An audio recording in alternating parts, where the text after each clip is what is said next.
नमो वरिहन्ताणं नमो सिद्धाणं नमो आयरीयाणं नमो वज्रायाणं नमो लोय सव्यसाहुनम् एष सुरासुरमनुषन् वन्दितं धोदघायिकं ममलं प्रणमामि वर्धमानं तीर्थं धम्मस्य कर्तारम्। 115 नंबर की गाथा प्रारंभ हुई थी, जिसमें सप्तभंग की चर्चा प्रारंभ हो रही है। गाथा देखते हैं, पेज नंबर 225।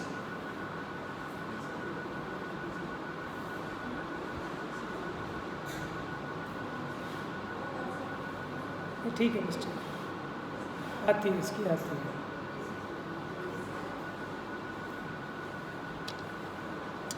देखिए, अथित्यण अथित्य,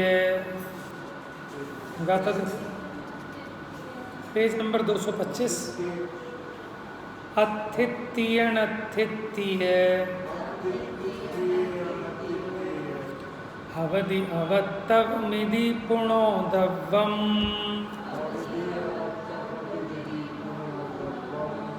पज्जायेण दुःखेन वि तदुभयमादिष्ठमन्नं वा।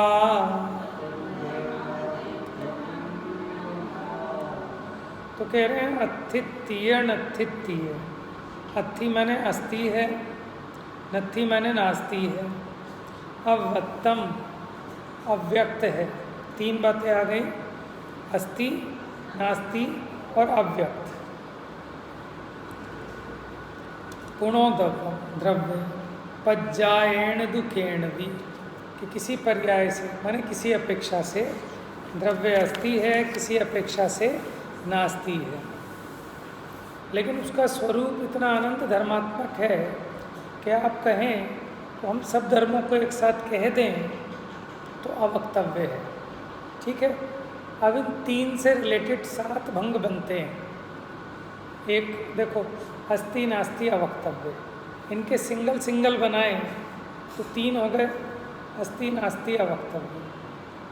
डबल डबल बनाए तो अस्थि अस्थि नास्ति, अस्थि अवक्तव्य, नास्ति अवक्तव्य। ठीक है, फिर ट्रिपल वाले बनेंगे, ट्रिपल वाला एक बनेगा, अस्थि नास्ति अवक्तव्य। तो कुल मिला के कितने हो जाएंगे? और सिंगल सिंगल वाले देखें, एक अस्थि, दूसरे नंबर का नास्ति, तीसरे नंबर का हो गया अवक्तव्य, चौथे नंबर का हो गया अस्थि नास्ति अवक्तव्य, या चौथे नंबर का खाली रखो अस्थि नास्ति, फिर 5वें नंबर का रखो अस्थि अवक्तव्य, नास्ति अवक्तव्य, फिर रखो अस्थि नास्ति अवक्तव्य। ठीक है, तो इन 3 से 7 भंग बन जाते हैं। आत्मा में इस प्रकार के 7 अलग अलग धर्म हैं क्या? कि देखो, सप्तभंगी कितनी होती हैं? सप्तभंगियाँ तो अनंत हो सकती हैं, क्योंकि जो युगल प्रतीत होने वाले धर्म हैं ये अनंत हैं। जैसे एक, अनेक, नित्य, अनित्य, शुद्ध, अशुद्ध, तत्, अतत्, ऐसे सब पे सप्तभंग लगेंगे। लेकिन सप्तभंग लगाने के लिए विरोधी युगल धर्म होने चाहिए। अभी हमने अस्थि नास्ति पे लगाए, अब एक अनेक पे लगाओ, कैसे लगेगा? जैसे पहला होगा स्यात् एक, स्यात् अनेक, स्यात् एक अनेक, स्यात् अवक्तव्य, स्यात् एक अवक्तव्य, स्यात् अनेक अवक्तव्य, स्यात् एक अनेक अवक्तव्य। ऐसे 7 भंग, भंग 7 ही बन सकते हैं, ज़्यादा नहीं, कम नहीं।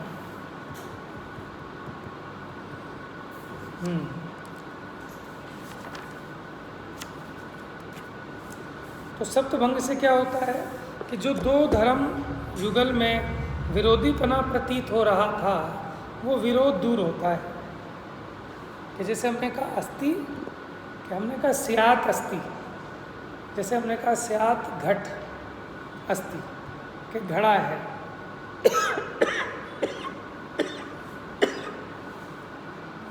तो घड़ा है तो क्या बस घड़ा ही घड़ा है? क्या कपड़े में भी घड़ा है, ईंट में भी घड़ा है, दीवार में भी घड़ा है? कुछ है ही नहीं, बस घड़ा ही घड़ा है क्या? तो दूसरा कहा स्यात् घट नास्ति। ठीक है, माने किसी अपेक्षा घट नहीं है। तो क्या अपेक्षा कि घट अपने स्वचतुष्टय की अपेक्षा तो है, लेकिन वो घट अपने स्वचतुष्टय के अलावा पर चतुष्टय की अपेक्षा नहीं है।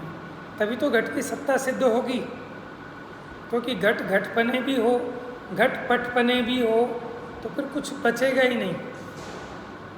तो घट घट रूप तो रहे, लेकिन पट आदि अन्य रूप ना रहे। ये दूसरा भंग था। तीसरा भंग कि घट है भी और नहीं भी है, लेकिन इसको क्रमशः कहा जा सकता है। कोई कहे युगपत, कि दोनों धर्म तो युगपत रहते हैं, लेकिन अगर आप कहो कि दोनों को युगपत कथन कर दो तो अवक्तव्य है, कुछ नहीं कहा जा सकता। अब जो उसका अस्थि धर्म है, जो घट का होना है, वो भी सर्वथा प्रकार से वचन से नहीं कहा जा सकता, क्योंकि अनुभव गोचर है उसकी सत्ता। आत्मा के बारे में भी कोई भी एक धर्म, अथवा ऐसा देखो कि उसका स्वद्रव्य, स्वक्षेत्र, स्वकाल, स्वभाव, ठीक है, उसकी अपेक्षा उसकी अस्थि है। लेकिन एक बार में हम सब कुछ नहीं कह सकते, कथनचित कह सकते हैं। तो हमने कहा स्यात् अस्ति अवक्तव्य। तो कह तो सकते हैं, लेकिन वो भी पूरा नहीं कह सकते, इसलिए वो भी कथनचित अवक्तव्य है। अस्ति भी कथनचित अवक्तव्य है। उसी प्रकार नास्ति भी कथनचित अवक्तव्य है। कुछ तो कह सकते हैं, लेकिन सारा कुछ नहीं कह सकते, अनुभव गम्य भी। फिर तीसरे में स्यात् अस्ति नास्ति, उसके ये दोनों धर्म क्रमशः कह तो सकते हैं, लेकिन सब कुछ नहीं कह सकते, इसलिए अवक्तव्य के बन गए 3, 4। वक्तव्य के हो गए 3। पहला का स्यात् अस्ति, स्यात् नास्ति, स्यात् अस्ति नास्ति, तो एक कहे जा सकते हैं। चौथे में कहा अवक्तव्य, कुछ नहीं कहा जा सकता। 5वें में कहा स्यात् अस्ति अवक्तव्य, उसके अस्तित्व को भी पूरा नहीं कहा जा सकता। स्यात् नास्ति अवक्तव्य, उसकी नास्ति को भी पूरा नहीं कहा जा सकता एक बार में। स्यात् अस्ति नास्ति अवक्तव्य, स्वचतुष्टय से है, पर चतुष्टय से नहीं है, इस बात को भी क्रमशः भी कहें तो भी पूरा नहीं कहा जा सकता, क्योंकि वस्तु का स्वरूप, वस्तु का धर्म, ठीक है, सर्वथा वचन गोचर नहीं है। ठीक है, तो अनेक विवक्षाएं हैं इसमें। चलिए पेज नंबर 226। द्रव्य किसी पर्याय से अस्ति, किसी पर्याय से नास्ति, और किसी पर्याय से अवक्तव्य है। एक ही समय में ये सातों के सातों भंग, ठीक है, 2 विरोधी युगलों पर एक ही समय में बनेंगे, अलग अलग समय में नहीं, एक ही समय में। आत्मा में इस प्रकार के सातों धर्म हैं। तो अब ये कह रहे हैं ना किसी पर्याय से, तो पर्याय माने समझना विवक्षा से, किसी अपेक्षा से, और किसी पर्याय से अवक्तव्य है, और किसी पर्याय से अस्ति नास्ति, अथवा किसी पर्याय से अन्य 3 भंग रूप कहा गया है। टीका, द्रव्य स्वरूप अपेक्षा से स्यात् अस्ति, माने अपने स्वद्रव्य, स्वक्षेत्र, स्वकाल, स्वभाव की अपेक्षा तो वस्तु की सत्ता है, और पर रूप की अपेक्षा स्यात् नास्ति। देखो, अगर स्यात् नहीं लगाएं तो ये मिथ्या हो जाएगा, सर्वथा एकांत हो जाएगा।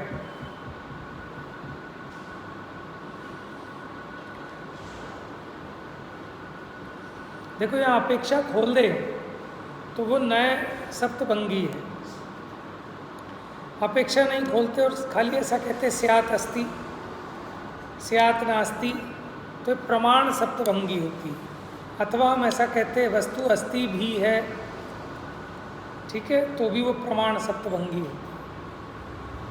लेकिन यहाँ अपेक्षा खोल दी तो इसलिए नए सप्तभंगी है। स्वरूप पर रूप की युगपत अपेक्षा से स्यात् अवक्तव्य, कि स्वचतुष्टय की अपेक्षा जो उसकी अस्ति है और पर चतुष्टय की अपेक्षा जो नास्ति है, दोनों एक साथ कही नहीं जा सकती, इसलिए किसी अपेक्षा अवक्तव्य है। स्वरूप पर रूप के क्रम की अपेक्षा से स्यात् अस्ति नास्ति है, यानी क्रम क्रम से तो कह सकते हैं अस्ति है और इस अपेक्षा नास्ति है। स्वरूप की और स्वरूप पर रूप की युगपत अपेक्षा से स्यात् अस्ति अवक्तव्य है, कि वस्तु है तो, लेकिन उसके दोनों धर्म युगल को एक साथ नहीं कहा जा सकता। वस्तु की नास्ति है तो, लेकिन दोनों धर्म युगलों को एक साथ नहीं कहा जा सकता। ये छठे नंबर का। पर रूप की और स्वरूप पर रूप की युगपत अपेक्षा से स्यात् नास्ति अवक्तव्य, और स्वरूप की पर रूप की तथा स्वरूप पर रूप की युगपत अपेक्षा से स्यात् अस्ति नास्ति अवक्तव्य है। नीचे फुटनोट देखिए, स्यात् का मतलब है कथनचित, किसी प्रकार, किसी अपेक्षा से, प्रत्येक द्रव्य स्वचतुष्टय की अपेक्षा से। क्या होता है स्वचतुष्टय? किसी भी वस्तु का द्रव्य, क्षेत्र, काल, भाव, उसके बिना वस्तु की सत्ता सिद्ध नहीं होती। तो जो उसका अपना स्वचतुष्टय है तो उसकी अपेक्षा से उसकी अस्ति है। शुद्ध जीव का स्वचतुष्टय इस प्रकार है। शुद्ध गुण पर्यायों का आधारभूत शुद्धात्म द्रव्य वह तो हो गया द्रव्य। लोकाकाश प्रमाण शुद्ध असंख्य प्रदेश वो हो गया उसका क्षेत्र। आत्मा के कितने प्रदेश? जितने लोकाकाश के प्रदेश हैं उतने प्रमाण जो आत्मा के प्रदेश हैं असंख्यात, वो आत्मा का क्षेत्र है। शुद्ध पर्याय रूप से परिणत वर्तमान समय वह उसका स्वकाल है, और शुद्ध चैतन्य वह भाव है। अवक्तव्य का मतलब है जो कहा ना जा सके। एक ही साथ स्वरूप और पररूप की अपेक्षा से द्रव्य कथन में नहीं आ सकता, इसलिए अवक्तव्य है। हाँ, स्वरूप पररूप के क्रम की अपेक्षा से, माने क्रम से तो कह सकते हो आप, लेकिन कोई कहे हाँ तो क्रम की अपेक्षा स्यात् अस्ति नास्ति, ये वक्तव्य का बोल है कि क्रम से हम अस्ति नास्ति को कह सकते हैं, ठीक है। और फिर यही बोल एक अवक्तव्य में भी आएगा। अवक्तव्य में है सबसे एंड वाला। वक्तव्य लिखने की ज़रूरत नहीं है, अवक्तव्य वालों में लिख दिया तो इसका मतलब जिनमें नहीं लिखा वो वक्तव्य है। इनमें लिखने की इसलिए ज़रूरत नहीं पड़ी क्योंकि जो अवक्तव्य है उसमें हमने लिख ही दिया, और जिनमें नहीं लिखा इसका मतलब वो वक्तव्य है, वो कहे जा सकते हैं। तो माने उसके धर्म युगल को क्रम क्रम से तो कहा जा सकता है, लेकिन कोई कहे कि युगपत कहो तो फिर हम कहेंगे अवक्तव्य। यहाँ थोड़ा सा क्रम चेंज किया है ना इन्होंने। वैसे हम जो पढ़ते हैं पहले वक्तव्य के 3 पढ़ लेते हैं, फिर अवक्तव्य आता है, फिर बाद के 3 अवक्तव्य हैं। लेकिन यहाँ कैसे बताया, पहले अस्ति का, नास्ति का और अवक्तव्य का, फिर इन 3 भंगों से कैसे 7 बनते हैं उस तरह से।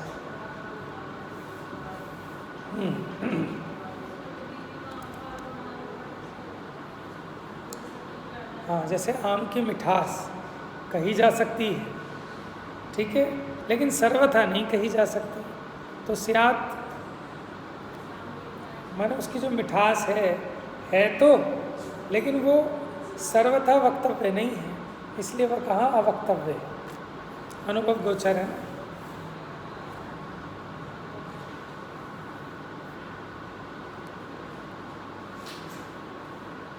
Page number 227।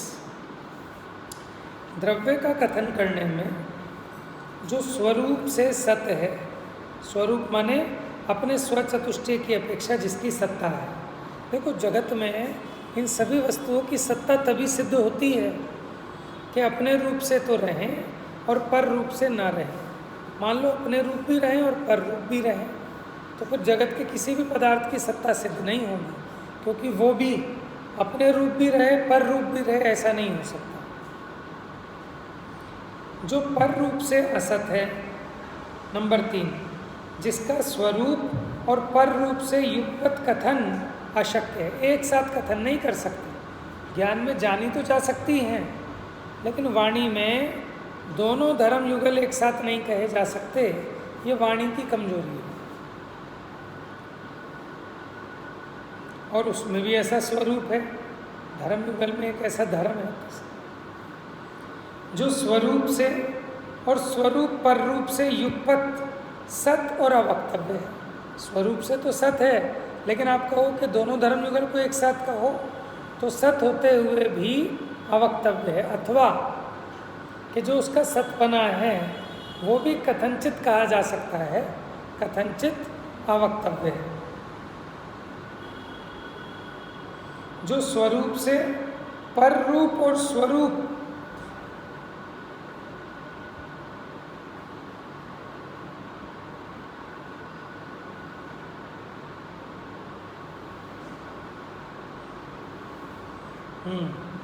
यह अंतिम हो ना, जो स्वरूप से पर रूप से और स्वरूप पर रूप से युगपत सत असत और अवक्तव्य है।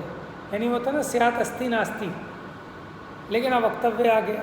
अस्ति नास्ति एक साथ लिया तो स्वरूप पर रूप से अस्ति नास्ति, लेकिन उसकी अस्ति नास्ति को भी सर्वथा वचनों में नहीं कहा जा सकता, इसलिए अवक्तव्य है। ऐसे अनंत धर्मों वाले द्रव्य के एक एक धर्म का आश्रय लेकर विवक्षित अविवक्षितता के विधि निषेध के द्वारा, विवक्षित किसको कहते हैं कि जिस धर्म को मुख्य करके कथन कर रहे हैं वो कहलाता है विवक्षित धर्म, और जिसको गौण किया है, ठीक है, वो है अविवक्षित। तो देखो विधि निषेध के द्वारा सप्तभंगी प्रवर्तती है मुख्य गौण के द्वारा।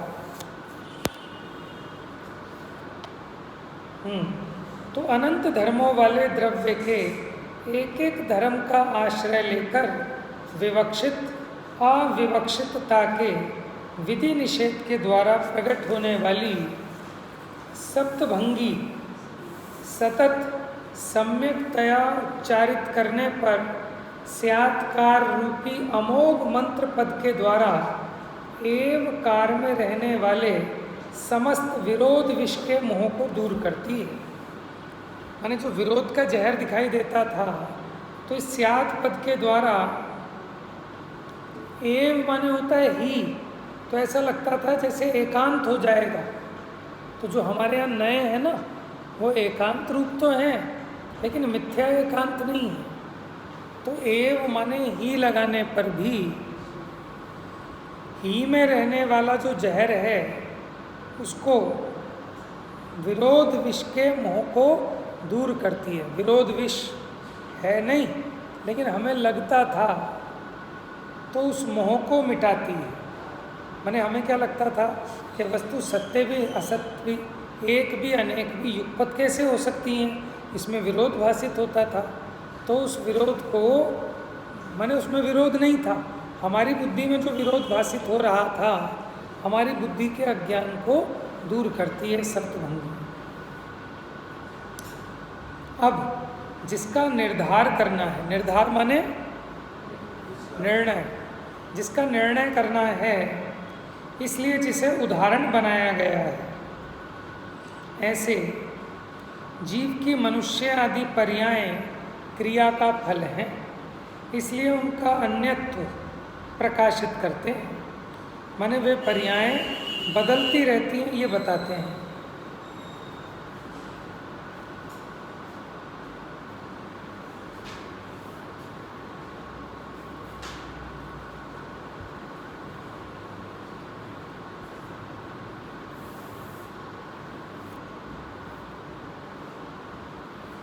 गाथा देखते हैं अगली 116 नंबर की गाथा, पेज नंबर 228। ऐसो तिणथि कोई नाणथि किरिया सहावणि वत्ता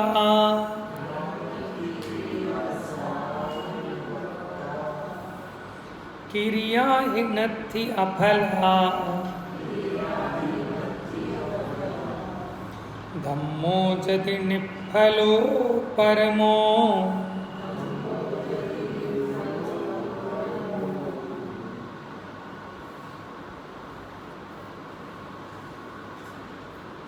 अब यहाँ क्या कहते हैं, ऐसो तिणथि कोई ना नथि क्रिया सहाव निवत्ता। ऐसोति नथि कोई कि ये वही है, ये वही है ऐसी कोई भी क्रिया,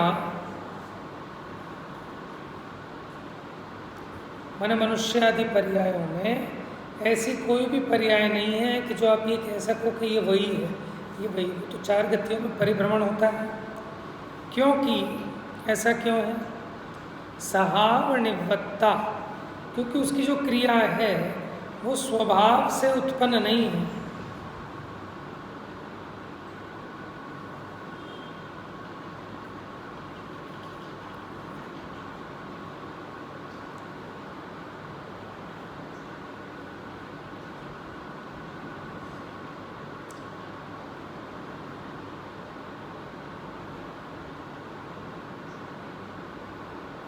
क्रिया ही नथि अफला, और जो क्रिया है वो अफल नहीं है। धम्मो जदि निफलो परमो, जिससे कि धम्मो माने धर्म, परम धर्म अफल हो। इधर देखो पेज नंबर 229 पर, मनुष्य आदि पर्यायों में यही ऐसी कोई शाश्वत पर्याय नहीं है। मनुष्य देव नारकी त्रियंश, इनमें आप ये नहीं कह सकते ये पर्याय की अपेक्षा, क्योंकि संसारी जीव के स्वभाव निष्पन्न क्रिया नहीं हो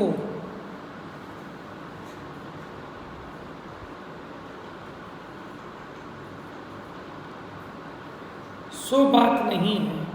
और यदि परम धर्म अफल है तो क्रिया अवश्य अफल नहीं है। अर्थात एक वीतराग भाव ही मनुष्य आदि पर्याय रूप फल उत्पन्न नहीं करती, बाकी जो क्रिया है वो तो फल को अवश्य उत्पन्न करती है। माने संसारी जीव क्रिया से सहित है तो उसको क्रिया का फल भी है। क्रिया दो तरह की, एक वीतराग भाव रूप, एक राग द्वेष भाव रूप। तो संसारी जीव के तो राग द्वेष भाव रूप क्रिया है, इसलिए उसका फल भी है। अगर उसके वीतराग भाव वाली क्रिया होती तो फिर उसका फल भी नहीं होता मनुष्य आदि पर्याय।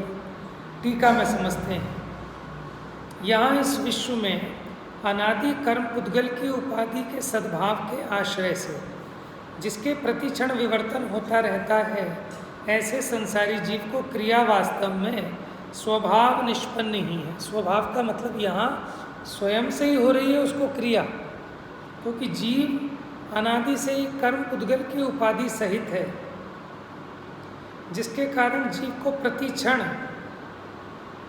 विपरिणमन विभाव रूप विवर्तन होता ही रहता है।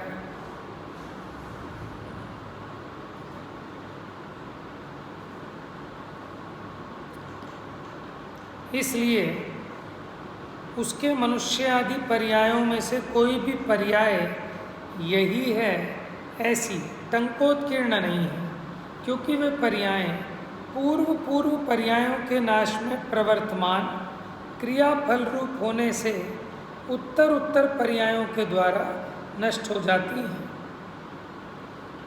माने बाद की पर्यायों से अभी की जो पर्याय हैं वो नष्ट हो जाती है, नवीन पर्याय आ जाती है तो ये पर्याय नष्ट हो जाती है। और ये जो पर्याय है ये भी पूर्व पर्याय के नाश रूप है, उसका नाश करके उत्पन्न हुई है।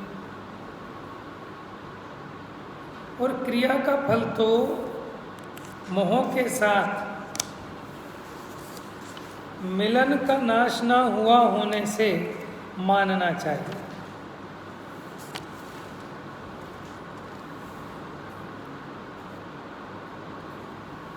इसका मतलब मोह के साथ अभी इसका मिलन चालू है, मोह के साथ मिलन का अभाव नहीं हुआ, इसलिए इसके क्रिया का फल तो है। क्योंकि प्रथम तो क्रिया चेतन की पूर्वोत्तर दशा से विशिष्ट चैतन्य परिणाम स्वरूप है। माने पहले की और बाद की दशाओं में कुछ विशिष्टता है संसारी जीव के, वही की वही नहीं है, विशेष परिणाम में अंतर होता है। और वह क्रिया जैसे दूसरे अणु के साथ युक्त अणु की परिणति द्विअणु कार्य की निष्पादक है। माने जब एक अणु दूसरे अणु के साथ मिलता है तो दो अणु वाला स्कंद उत्पन्न होता है। उसी प्रकार मोह के साथ मिलित आत्मा के संबंध में मनुष्य आदि कार्य के निष्पादक होने से सफल ही है। सफल का मतलब होता है फल सहित, माने जो संसारी की क्रिया है ना फल सहित है, क्योंकि राग द्वेष करता है तो उसके हिसाब से इसके मनुष्य आदि पर्याय होती रहती हैं। और जैसे दूसरे अणु के साथ संबंध जिसका नष्ट हो गया, ऐसे अणु की परिणति द्विअणु कार्य का निष्पादक नहीं है। अब कोई परमाणु अगर उस स्कंद से अलग हो गया, ऐसे अणु की परिणति द्विअणु कार्य को उत्पन्न करने में समर्थ नहीं है। उसी प्रकार मोह के साथ मिलन का नाश होने पर वही क्रिया द्रव्य की परम स्वभावभूत होने से परम धर्म नाम से कही जाने वाली मनुष्य आदि कार्य के निष्पादक न होने से अफल ही है। फिर वो क्रिया अपने उस फल को नहीं देती, माने जो मोह से रहित क्रिया हो। भावार्थ देखो, चैतन्य परिणति वह आत्मा की क्रिया है। मोह रहित क्रिया मनुष्य आदि पर्याय रूप फल उत्पन्न नहीं करती, और मोह सहित क्रिया अवश्य मनुष्य आदि पर्याय रूप फल उत्पन्न करती है। मोह सहित भाव एक प्रकार के नहीं होते, अनेक प्रकार के होते हैं, इसलिए उनके फल रूप मनुष्य आदि पर्याय भी टंकोत्कीर्ण शाश्वत एक रूप नहीं होती। तो इस गाथा में इतना ही कहा कि जीव के जो परिणाम हैं वो न्यारे न्यारे प्रकार के होते हैं, तो उस परिणामों के फल स्वरूप इसकी जो पर्याय हैं वो भी न्यारी न्यारी होती हैं। माने मनुष्य आदि पर्याय ये शाश्वत नहीं है। ये अब 117 नंबर की गाथा और देखते हैं कि मनुष्य आदि पर्याय जीव को क्रिया के फल हैं। कम्मम नाम समखम स्वभाव मद अपणो सहावेण अभिभूय नरम तिरियम नेरय्यम वासुरम कुणदी।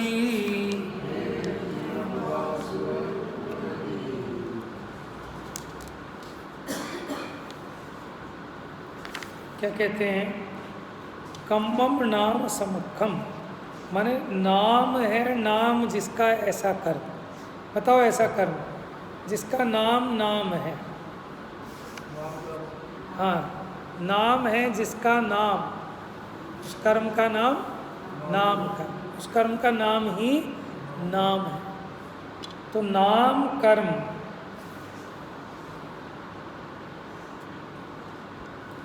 स्वभाव मद अपणो सहावेण, माने वहाँ नाम कर्म अपने स्वभाव से क्या करता है? अभिभूयम नरम तिरियम नेरय्यम वासुरम कुणदी, कि वो अपने स्वभाव से ही जीव को मनुष्य, त्रियंश, देव, नारकी रूप फल देता है।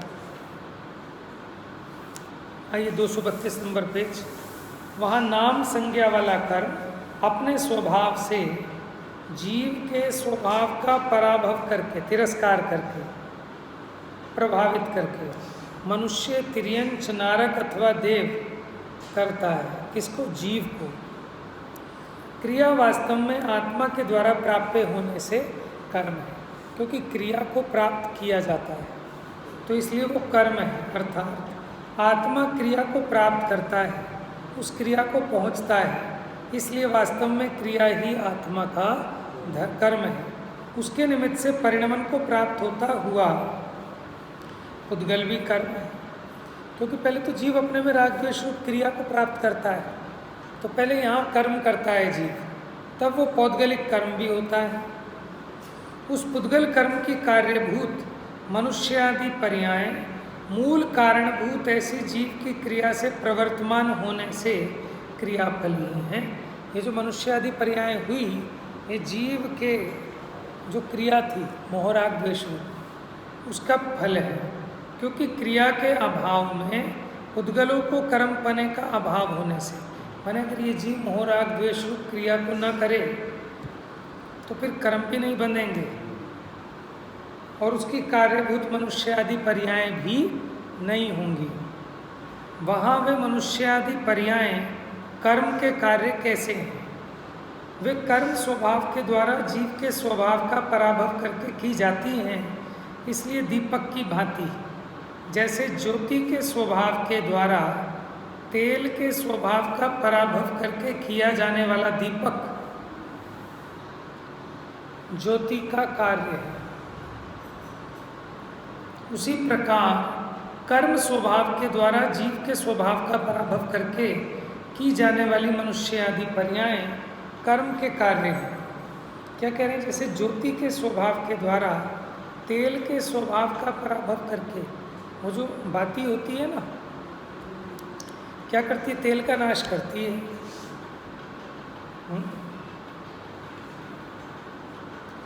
जैसे ज्योति लो के स्वभाव के द्वारा तेल के स्वभाव का पराभव करके किया जाने वाला दीपक, वो जो दीपक है ना, वास्तव में तो वो ज्योति का कार्य है, क्योंकि जले हुए से वो दीपक नाम पाता है, बुझे हुए को दीपक नहीं कहते।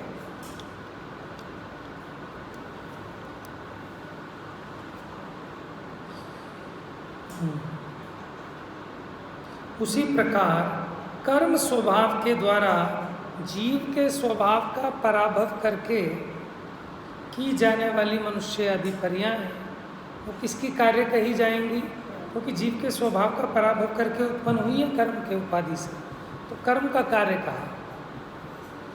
मनुष्य आदि पर्याय 116वीं गाथा में कही गई राग द्वेषमय क्रिया के फल हैं, क्योंकि उस क्रिया से कर्म बंद होता है और कर्म जीव के स्वभाव का पराभव करके मनुष्य आदि पर्यायों को उत्पन्न करता है। अब आगे चर्चा चलेगी कि मनुष्य आदि पर्याय ये जीव के स्वभाव का पराभव यानी तिरस्कार कैसे करती है। तो अब बीच में अपना कठिन जो प्रकरण चला था उत्पाद व द्रव्य का, सत का, अनन्य का, पृथकत्व का, ठीक है ना, वो विषय लगभग पूरा हो गया। अब जहाँ से हमारी ये बात प्रारंभ हुई थी मनुष्य आदि पर्यायों में एकत्व करता है, तो ये जो मनुष्य आदि पर्याय हुई ये किसी क्रिया का फल है। और कौन सी क्रिया का फल है? कि जीव ने जो मोह राग द्वेष रूप क्रिया की, ये उसका फल है मनुष्य आदि पर्याय।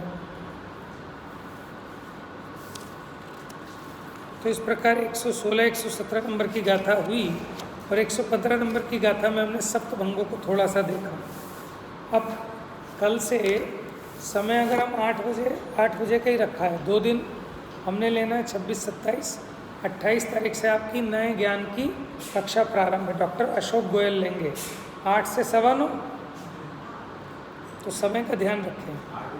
हाँ, कल भी 8 से, कल और परसों तो मैं ही लूँगा। अगर आप चाहेंगे कोई अलग टॉपिक समझना हो 2 दिन में जो हो सके तो कोई और टॉपिक ले लेते हैं। ये तो विषय ऐसे समझ में आएगा नहीं किसी के, क्योंकि तो क्रम से चलेंगे तभी समझ में आएगा, है ना। आप बताओ, आपको कोई विषय समझना हो, कोई ऐसा छोटा टॉपिक हो कि जो 2 दिन में हो सके तो हम उस टॉपिक को ले सकते हैं, आपकी जैसी इच्छा हो। होगा 8 बजे से, कल से 8 से, ठीक है।